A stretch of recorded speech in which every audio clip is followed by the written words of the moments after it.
Welcome to the R.E.A.L. podcast, where hosts Shane Kilby and Dwayne Murphy dive deep into the world of real estate agent life. From overcoming hurdles to celebrating success, join us as we explore the journeys of industry veterans and rookies alike. Get ready for bi-weekly episodes packed with advice, feedback, and mentorship from the best in the business.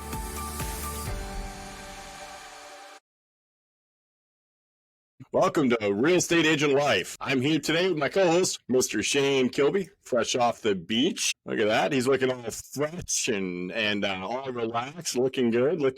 I'm Dwayne Murphy, and today, I tell you what, we've got somebody you're going to love to talk with and hear from. And Shane, who do we got today? Today we have our special guest, Scott Botelho. He is currently the team leader at Home and Key Group, brokered by LPT Realty. He is also a former broker owner of Home and Key Real Estate. He is a former broker associate at Remax, with bringing years of seasoned industry and experience. Here's what's cool about Scott, though. Scott's been in the game for 24 years and counting. So you guys are going to be in for some great insight. He is known for his leadership, mentorship, and the ability to build strong, productive teams. He's very passionate about helping agents grow their business and live a more fulfilled, purpose-driven life. He's an advocate of the mindset, make the rest of your life the best of your life, a phrase that defines his personal and professional mission.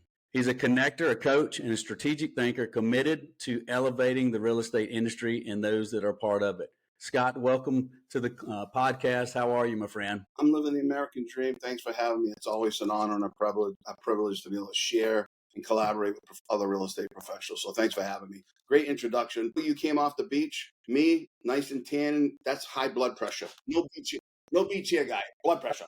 Scott, you and I looked like brothers about a week ago when I was that same color. Oh my God. Everybody's like, oh, you just come back from vacation. No, that's called blood pressure. But no, I love what I do, but you can raise the blood pressure for sure. But no, we all joke and laugh at this statement, but when you're in a room of high-level thinkers, real estate professionals who have been in the game for any period of time, the old saying is, if you haven't thought about burning it down and going to work at a fast food restaurant in the last week, then you're not really in it up to your eyeballs, right? Amen. So Scott, tell us a little bit about your backstory. Who is Scott Botelho and how did you get in the real estate profession? Well, that's a great question. So I got in the real estate profession. Really, I was trying to find a way out of prison. Now, don't take that the wrong way. I worked in a prison for 20 years, right? So I worked there. I didn't live there. I was looking for a way to get out. My family was middle class. My dad was a civil servant. He was a captain of a local police department. My mother was a stay-at-home mom. I wasn't this great academic scholar, so as I was approaching graduating high school, my father said, hey, listen, you got two choices. You either go to school full-time or you work full-time. And school was not for me. I was a straight C student. When I love something, like really, I'm all in.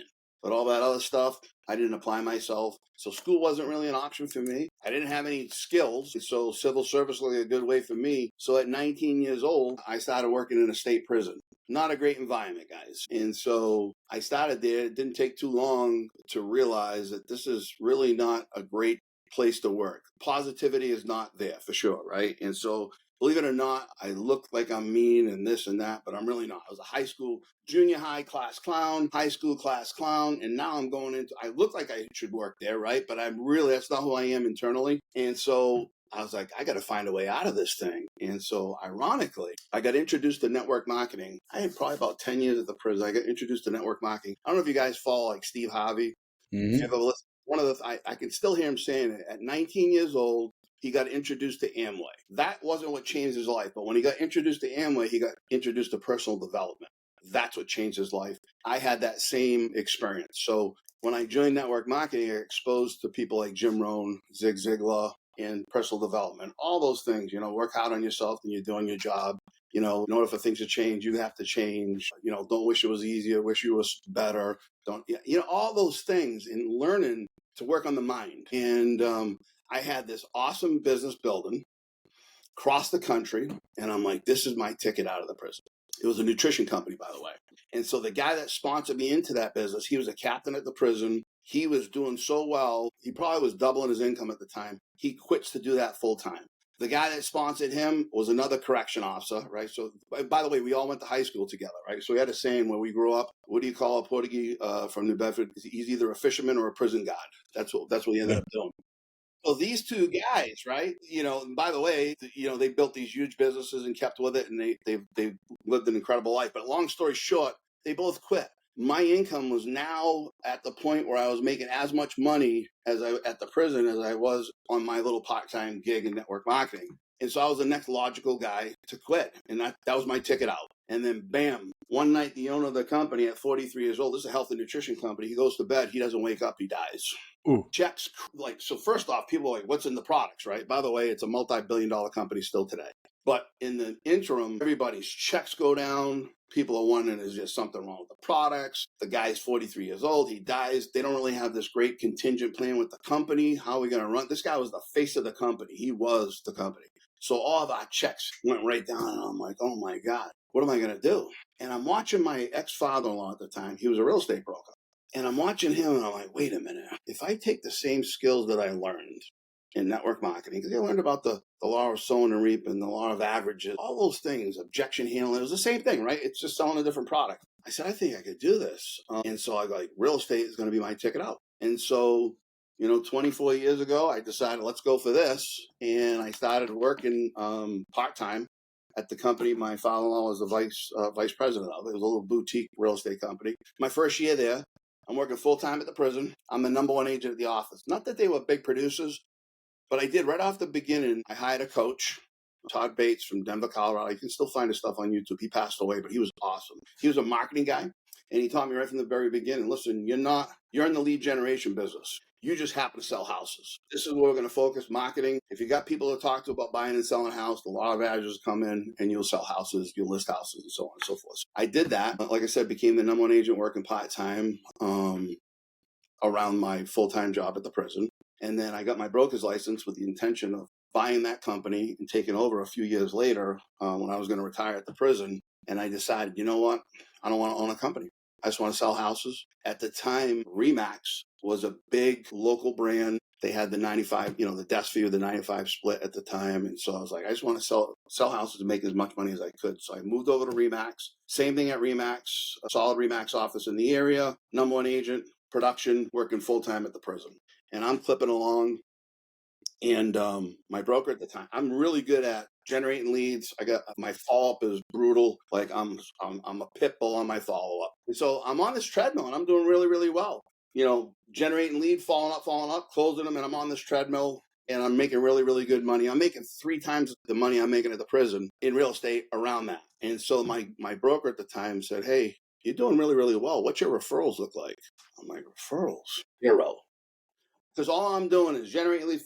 And I once I close them, I'm on that treadmill of just working, follow up. He's like, I think you should hire, because I had already gone through Todd Bates. I already done some Craig Proctor stuff. So the marketing piece was solid. I had no back end, nothing after the sale. And so I went into coaching with Buffini and then Joe Stump. And then my referral started rocking and rolling, 30%, 50%, 70%. I built it all the way up to where it was 100%. Repeat word of mouth referral business. And I'm going really, really good. And then in 2000, but here's what happens, a little hiccup in the road. So I got this personal development. I still to this day, anybody that travels with me, it doesn't matter if it's a business trip, personal trip. I get up in the morning, I got a routine.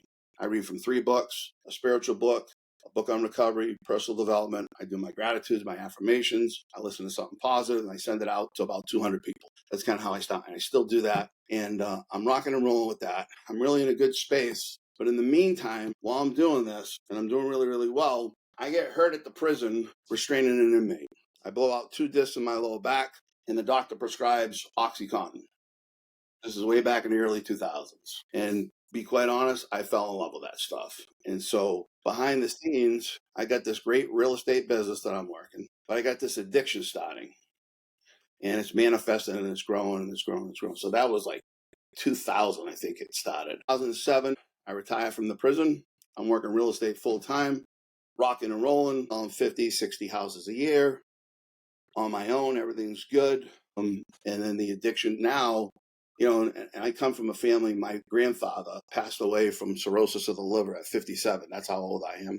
He had 2 siblings, but they both passed away from cirrhosis. So we had alcoholics in the family. So I said, this would never happen to me because I'm too shot for this. Well, it happens to me. Now I start adding alcohol into the mix. So I got this monster Oxycontin habit, chasing it with alcohol, and I'm still running a great business. I'm working 16 hours a day to feed this habit. So you got to sell houses, right? So I got this thing going. Finally, and by the way, at the time, everything on the outside looks great. Married to my high school sweetheart, 2 kids, private school, nice house, nice car, nice stuff. We call it dressing up the garbage can.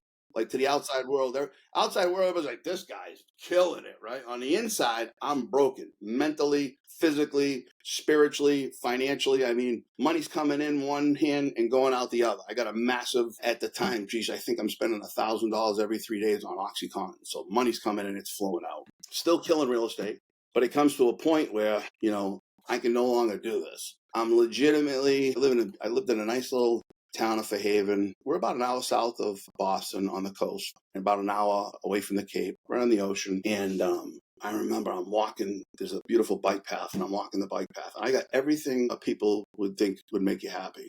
And I'm looking at trees. I'm contemplating suicide.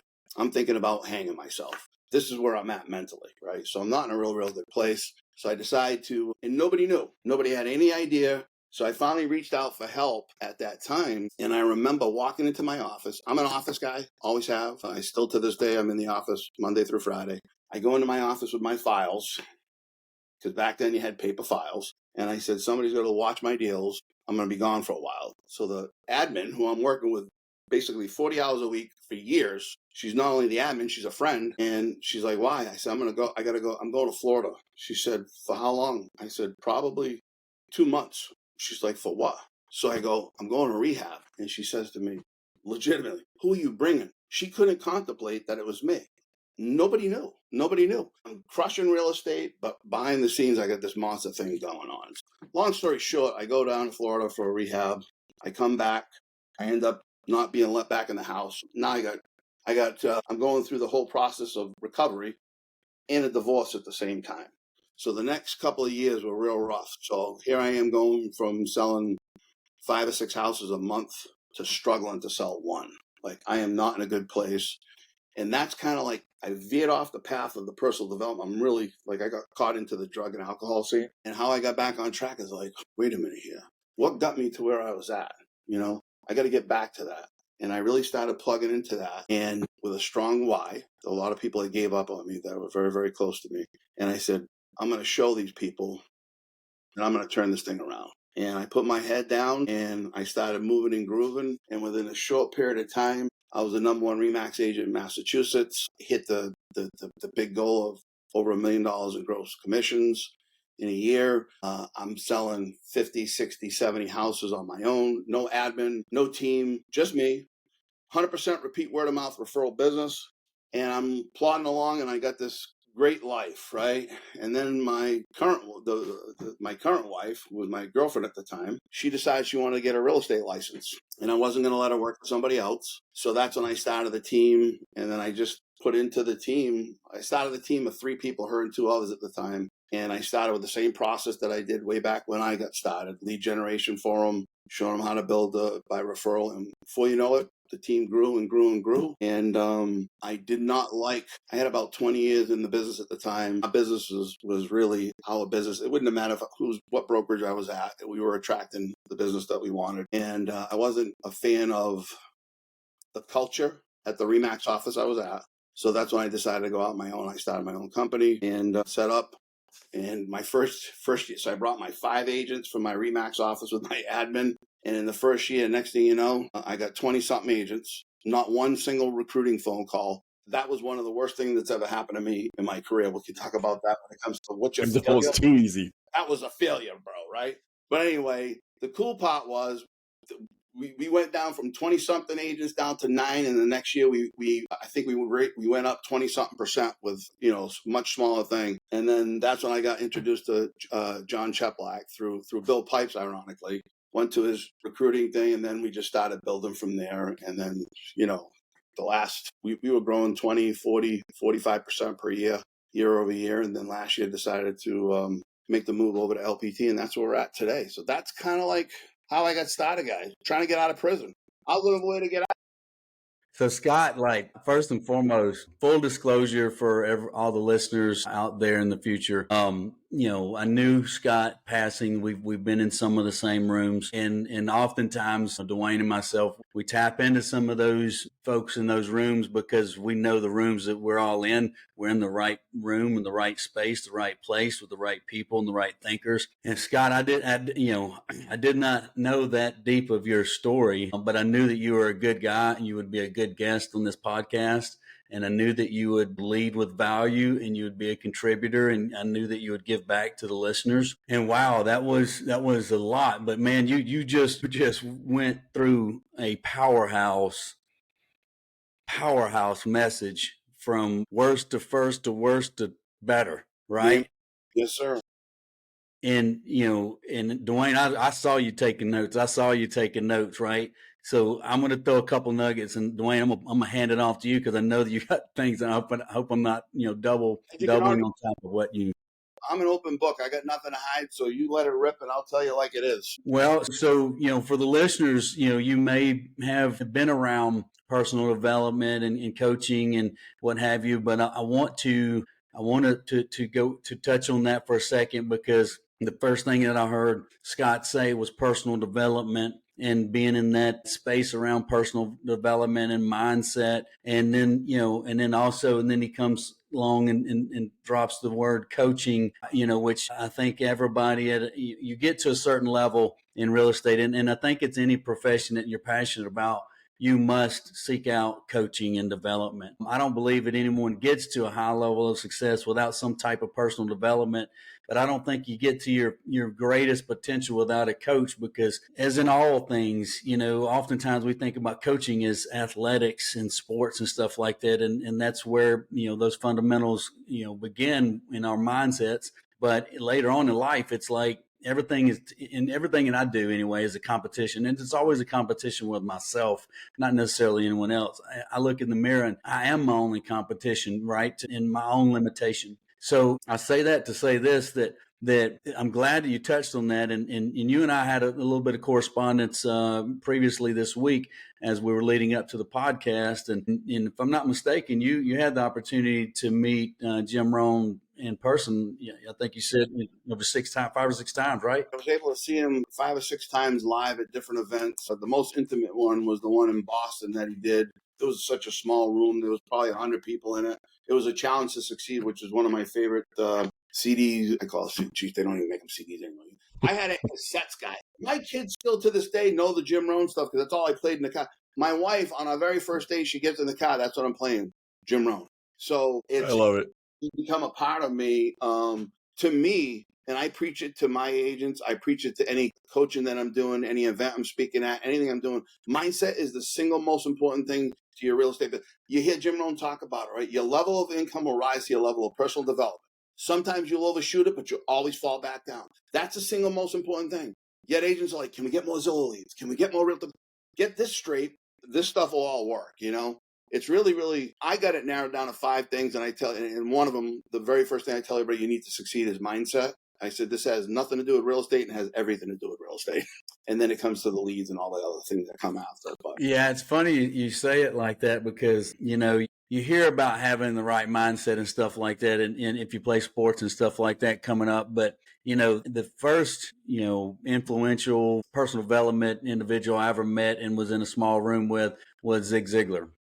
Mm. And I remember it like it was yesterday because the childhood that I had, trust is a pretty big obstacle for me, But being in that space with Zig Ziglar, I said to myself, this guy's 76 years old. He's running across the stage back and forth. I already know his net worth is astronomical. He's got more money than he's ever going to spend. And here he is pumping this water pump. And I mean, he's just going back and forth and talking about the redhead. And when I left there, I bought everything that he had to sell. Yeah.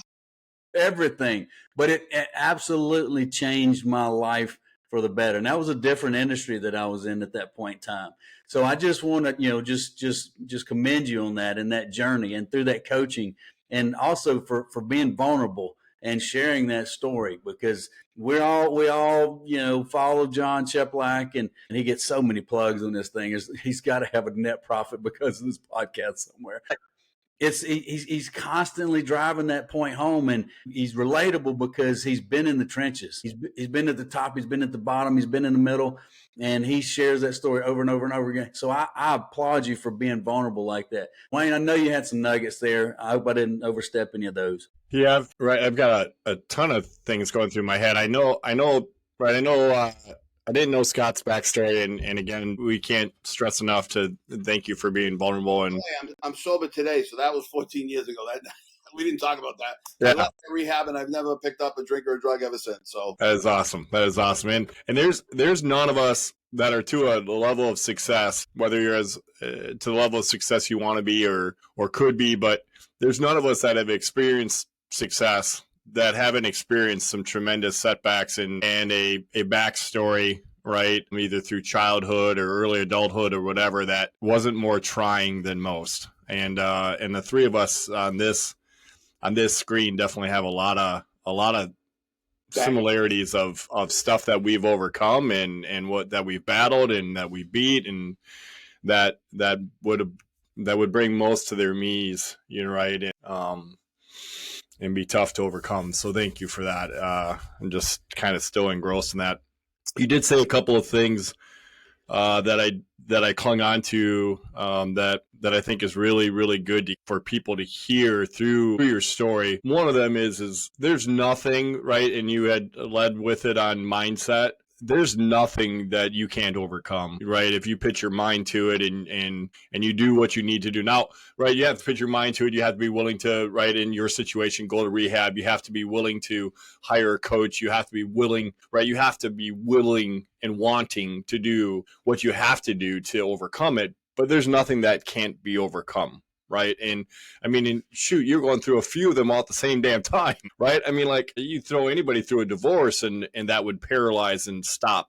Right. Most. And then you throw in a rehab or an addiction on top of that. Right. And then throw in being self-employed and running a business. And I mean, you put all that stuff in together into a mixing bowl, and hell, right. That's just one ingredient alone is enough to potentially poison or stop someone. Sure. Much less all of them mixed together. So you're right. A great example. You can overcome anything. You have to be willing and wanting, and you have to have the mindset to do so. The other piece, a little bit more, all of it's relevant to real estate, but I also love the part where you said that early on, before you had experienced great success in real estate and still are, you realized that you're in the lead generation business, right? You realized early on you're in the lead generation business. And I tell you what, that there is so many that miss that part, right? They have the talent, they have the personality, right? They might be even in the right environment, but they don't realize that they're in the lead generation business and end up washing out because they can't have any sales. They can't find any sales. You can be the greatest salesperson in the world, the greatest real estate agent in the world. You get nobody to talk to about listing a house or buying a house. You get nothing. I don't care how good you are. So I remember him telling me this. You're in the lead generation business. You just happen to sell houses. That's what you do. And so now, back then, you did lead generation. Now I have the leverage of money. Whereas back then it was for sale by owners and expired listings, and now we can pay into some things to generate the leads. But you gotta have people to talk to. Wearing your brand everywhere, so because you're hoping somebody would talk to you at the grocery store and say, "Hey, how's real estate?" Because that shit worked. You know how many people I meet with, and I'm talking about seasoned agents, and I'm like, there's 5 things that I pay attention to. Mindset is number 1, and number 2 is having people to talk to. That's what they all get their license, and like, okay, now what? You don't have enough people in your sphere of influence typically to generate enough income to live off of in the beginning, unless you got this crazy mad center of influence, right? For the most part, I have a business that I could jump out of a plane in Alabama and do the same thing we're doing here because it has nothing to do. It's fear, So it's funny. It's funny that you work with a lot of new agents, and I work with a lot of new agents, and it's like that's the biggest hurdle to overcome with their development when they start. And that's why I start them off at ground zero. I'm like, all right, so let's focus. Let's spend the next 30 days extracting your SOI and getting the right communication, the messaging to them, the conversations, the text messages, the emails, the value. Let's build you a database so that you have that relationship that you have always had, but they don't know that you're hungry for the business. They may not even know you're still in the business or in the business at all. Right. And it's always like that first 30 days, like, I need a deal. So they start buying leads. I'm like, but you can't convert those leads. Right. Anything you stumble across is by accident. So it's just like you said, if you get this right, the rest of it takes care of itself. We always start with the sphere, get that set up, and I'll start bringing them into some different lead generation to help them go. But sphere is where we start for a couple of reasons. Number one, you don't want to be having somebody else sell your cousin a house, right? Yeah. I have mainly new agents, and I got there's one guy I have. I sold him his first house, sold that house for him, sold the current house that he's in. We worked together at the prison. He just retired. He's been with me for 1 year, 16 houses he sold, and he's got 2 under contract. 1 year. He just follows a recipe. I've had they were able to plug into a system that was created over all the coaching. We put it all in line, and we got a nice system that works if you just follow the recipe. It's no different than, I equate it, believe it or not, to AA, right? So when I went to rehab, and the gentleman that was running the show said, listen, here's the best part. You don't have to create anything. This has been in place since the mid-30s. It's helped the most amount of people get sober, stay sober, and live happy, productive lives. There's a step-by-step process. You just have to follow that. You follow it, there's predictable results. And I'm like, that's exactly like the business. So when I bring in agents, it's like, if you follow the recipe, step by step, ingredient by ingredient, there's predictable results. Look around the room. We got all kinds of new agents that are crushing it or have crushed it, by following the process. But I get fired up. Scott, you had you've shared a ton of business success and also obviously some massive personal success, right? Some massive personal wins. What would you say, if you had to pinpoint, what would you say would be your biggest success in business so far? Realizing that probably your biggest is still yet to come. Yeah. But what has it been so far? I got a couple that jump into my head, right? It was, Remax is a big, around here, it was a really, really big organization, tons of offices. I was always in the top 10, but when I hit number 1 for transactions, that was a nice big win. And then, we're all going for it. We all want the $1 million. We all want to break that $1 million. And it was so funny. It's funny how things work. I was at a Boomtown conference and I met R.E.A.L Workman. I don't know if you guys know R.E.A.L. I haven't heard the word Boomtown in quite a while. I had that for 8 years, guy. 8 years I used that system until last year we switched over to FUB. Long story short, I go down there. I go into a room. I really like the way this guy is talking. He's a numbers guy. You get so many points. You call, you get points. And it made all the sense in the world. And I left there, and I don't know who I was coaching with at the time. I tried to, make some changes. And I looked at his stuff online. I just never jumped into it. And then the next, I think within a year, I go to Vegas for the R4 for the big Remax convention, and they have breakout rooms. Now at the time, I'm at platinum level, hitting about $500,000 in commission a year, and I'm stuck there. It's not a bad place to be stuck, but I am. Like, that's where I'm at, right? So I'm walking down the hall and I see this thing: how to go from platinum to diamond, right? I'm like, that's exactly what I want to do. I want to go diamonds over $1 million. I go in there, hey, lo and behold, it's R.E.A.L Workman. I hired the guy in the spot. And that year, I had Mike Koch was my coach. In fact, he's a big chef. He's in the Chef Black community too. He coaches for R.E.A.L. Boom. That year, we broke the 1 million, and we never stopped since then. And so that was a big win. But I think really for me, what gives me the most excitement is watching the new agents. That's the biggest win for me. I had one agent that worked for me, was making $50,000, $60,000 in heavy construction in Boston. His first year with me, made $250,000 and $17 million. Watch that kid transform. That's a life changer. That's a game changer. So watching my agents win, that's for me what gets me out of bed. I'm not in production anymore. All I do is coach, train, and recruit. That's what gets me excited. So I've had some personal wins, but watching these guys individually, I got one kid, he's been with me for 5 months. I think he sold 9 houses already. He quit his job to do this full time. So that's the stuff that excites me, I think. So I don't know. It's because we all know that or we've learned through trial and error and a lot of mistakes along the way, that it's very challenging for us to take an agent very much farther than what their lifestyle income is used to, even though we want to. Like, I know without a shadow of a doubt that the three of us and all of the circles we run in, the greatest win is to take someone with a lifestyle income of 50 grand and turn it to 100 grand or 150 grand, because we know that that's going to make bigger vacations. Families going to Disney World for 10 days unlimited, right? Families are able to spend more time together, at least quality time. It just changes everything. But that's a big obstacle to overcome, right? Even at KF, it was like, you got to understand that lifestyle income is very hard for us to overcome. And I think a lot of times we can't want it more for them than they want it for themselves, right? So for you to be able to take as many agents as you have through that lifestyle income and 3x it or 4x it or 5x it in his example, like, that's pretty amazing, man. So that's definitely an accolade. That's better than any trophy on the wall, in my opinion, right? Is seeing other people win like that. Watch the growth. You watch the lights go on. It's really, really something. So that's the kind of stuff that jazzes me up. So let me ask you this on another side of the coin, and I hope you haven't suffered this, right? But I feel like, and if you haven't, then we got a lot to talk about off camera. But have you ever built those agents that go through that lifestyle income 2x, 3x, or beyond, and then they disappear? Or is that just me? Is that just me that happens to? That happens to me. One particular agent, by the way, I didn't have a program for him. He came to me and said, hey, he had all his stuff dialed in. Hey, I want to do all my own lead gen. Would you think about a cap?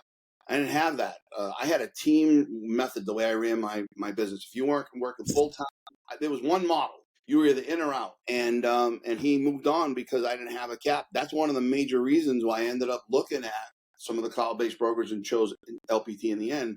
That'll never happen to me again, because the plans that they have in place, the retention is just really, really good. So yeah, I've had that for sure. I've had to fire some agents, $7 million, $10 million, $15 million production agents, because they were muddying up the culture. That's really disappointing, because some of them I was really, really close to. They were personal friends prior to real estate. So that was rough. And so it's not all peaches and cream. But part of what we have to do, as you know, is, we say over here, look, we have a sales process in place. We skill build, and then accountability. And sometimes it's not easy to be that, as Matt Smith will say, with a villain sometimes, right? It is what it is, right?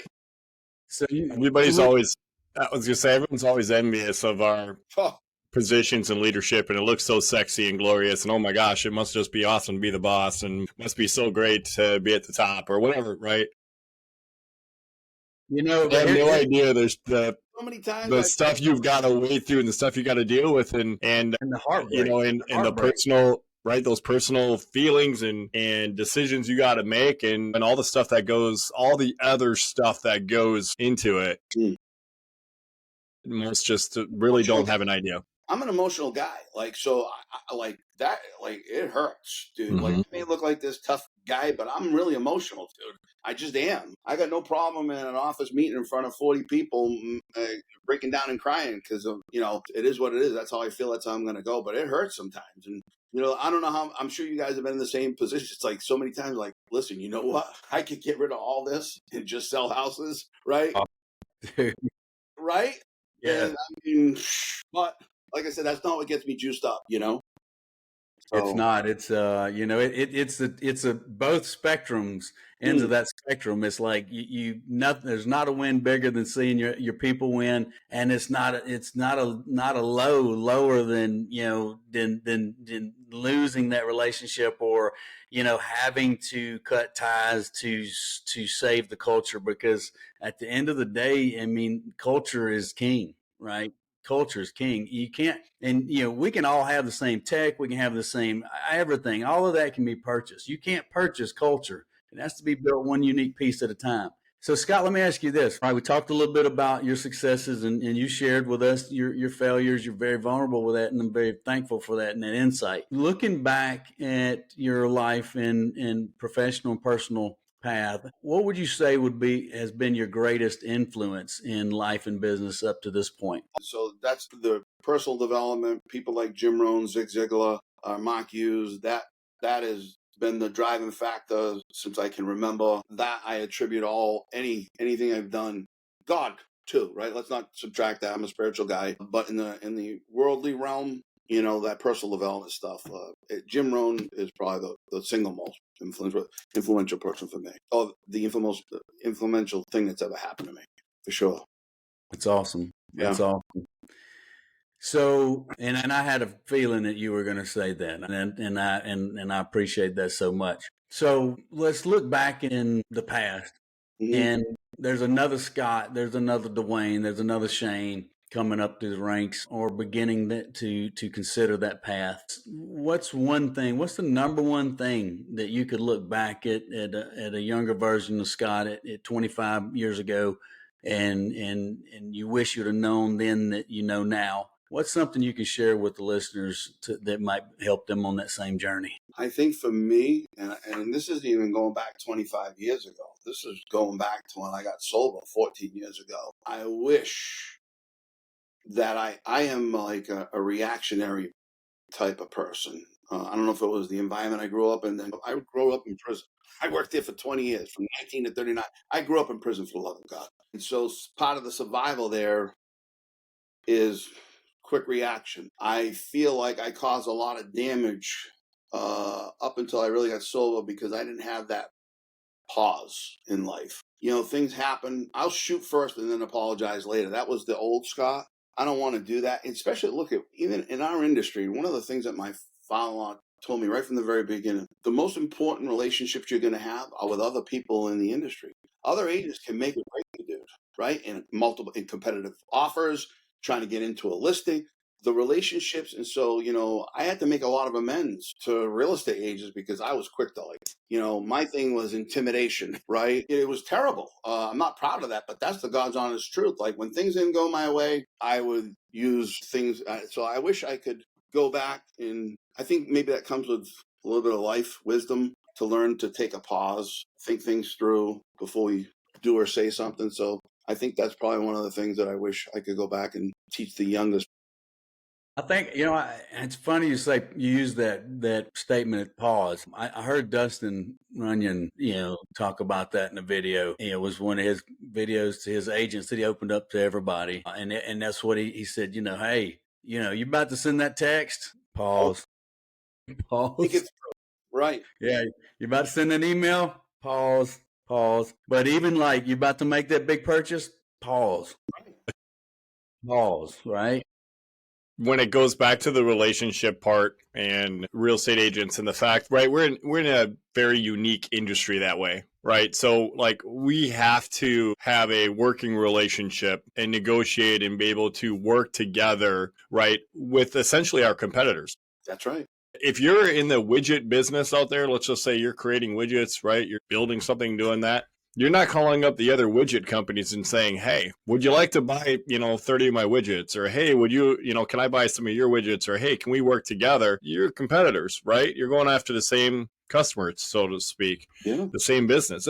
Real estate's really no different. I mean, we are all somewhat competing against each other, looking for the same clients, looking for the next listing, looking for the next buyer. But yet then our industry gets a little bit turned on its head, right? Because all of a sudden it's like, hey, even though we're competing against each other, we now have to have a working relationship, right, in order to get to the end goal that everyone wants, right?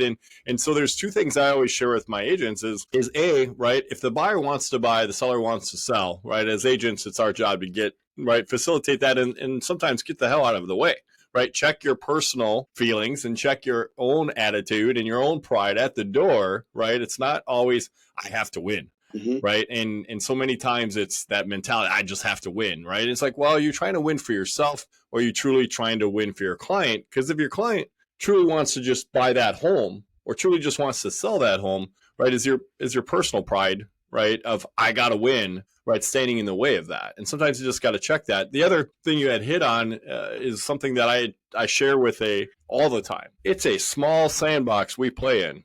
Real estate in any community, it does not matter where, because real estate is local, right? Whether it's Shane's market, it's Scott's market, it's my market, right? Real estate is local. Mm-hmm. And by the way, I tell them all the time, it is a small sandbox that you play in. So you think twice before you kick sand, right? Or think twice before you pee in that corner of the sandbox, because you're going to be back there again, right? That agent you went toe to toe with because you had to prove a point is the same agent who's going to bring a buyer for your next listing, or maybe possibly worse yet, they're going to have the listing that your buyer wants.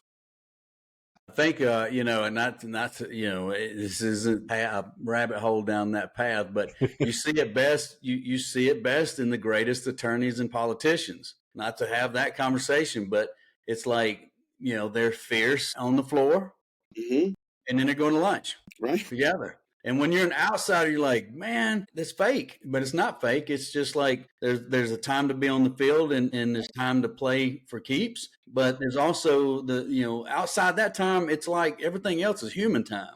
Like it's relationships. It's not just we all push this and teach this and coach this, and we are taught this and we're coached on these topics. But relationship, never poop where you want to eat, right? You got to keep those relationships, together. It's just like this podcast. We had, conversation before we went live in the podcast. The backstory of the podcast is to connect connectors, right? So that we can turn around and help those who are trying to forge the same paths that we've forged. So Scott, let me ask you this. So I know you got a crazy schedule. You let us know that way before we got on here, and we got crazy schedules too. This is going to make an impact on some listeners. It's made an impact on me. I know it's made an impact on Dwayne. For those out there halfway around the world, just down the street from your office, that listen to this podcast or consume this content at a later date, how can they follow and get closer to Scott? How can they get in touch with Scott? I'm really a Facebook guy, so I'm old school. Calling me is the easiest, right? But Facebook is where I spend the majority of my stuff. I do a little bit of Instagram, but it's Scott Botelho on Facebook. Just look me up there. Friend requests, send me a text, whatever. But call me is the easiest. I'm still old school. You got a question, call me. I may not pick up, but I'll get back to you. That I promise, That's usually the easiest way. So that's awesome, Scott. We appreciate so much of you sharing, being vulnerable, your keys and takeaways and nuggets of success, where you come from, where you've been, and we already know where you're headed. Ladies and gentlemen, if you've seen value, I hope you've taken value. I hope you've taken some good nuggets and some notes away from this podcast.